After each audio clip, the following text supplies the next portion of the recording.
আজকে মঙ্গলবার আমার জীবনের আর একটা পৃষ্ঠায় আপনাদের সবাইকে স্বাগতম জানাই। এই যে টেবিলটা দেখছেন, এটা লাগাবো ঘরের মধ্যে। আমাদের দুজনেরই একটা স্টাডি টেবিল খুবই দরকার, বিশেষ করে শুভঙ্করেরও লেখালেখি করতে কাজে লাগবে। আগে একটা ছিল, কিন্তু প্রেগনেন্সির পর যখন ফড়িং বাড়িতে এলো তখন আমরা এই জায়গাটায় কট রাখতাম, তাই তখন অ্যাকোরিয়াম, তারপরে স্টাডি টেবিল এগুলো সবই চেঞ্জ করা হয়েছিল। এই দেয়ালটা পুরো আমি ডেকোরেশনই করেছিলাম স্টাডি টেবিলের হিসাবে। যখন 2020-তে আমি ওয়ার্ক ফ্রম হোম করতাম তখন এই চেয়ারটা দেখতে পাচ্ছেন, এটাও ছিল। এগুলো সবই আমার তখনকার রাখা।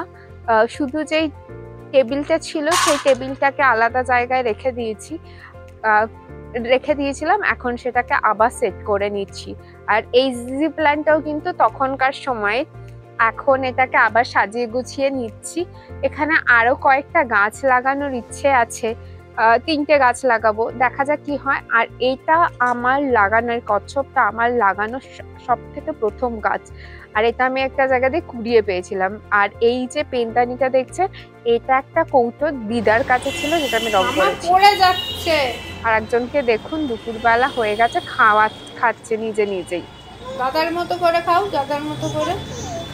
ওটা কি বলো তুমি? হ্যাঁ, দই ভাত খাও।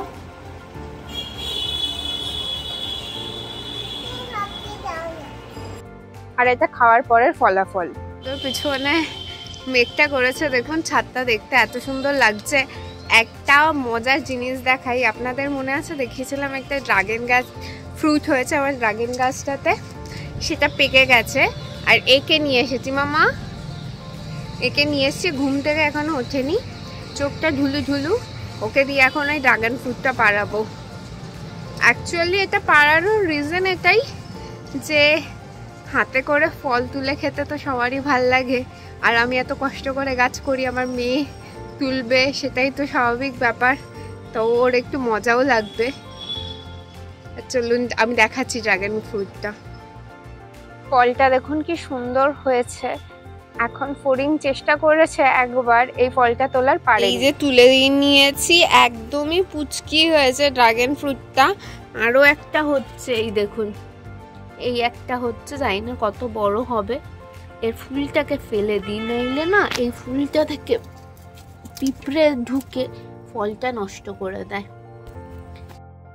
এখন রাত 9টা মতন বাজে, আর আমরা এসেছিলাম একটু স্ট্যান্ডে, চন্দননগরের স্ট্যান্ড, যেটা ভীষণই ফেমাস, আপনারা সবাই চিনেই থাকবেন। এটা আমাদের একটা খুব নস্টালজিক জায়গা। যখন প্রেম করতাম তখন আমরা এই জায়গাটায় আসতাম, আমি আসতাম বিশেষ করে কলকাতা থেকে। আর এখন আমরা এসেছি কাঠি জংশনে, চন্দননগরের রোল খেতে। আবার হাসিটা দেখছেন, রোল খাওয়ার আনন্দ, অনেকদিন পর খাচ্ছি, অনেক দিন পরে। আর খুবই ভালো আর টেস্টি ছিল। এখানে কিন্তু আসবেনই যারা চন্দননগর আসবেন।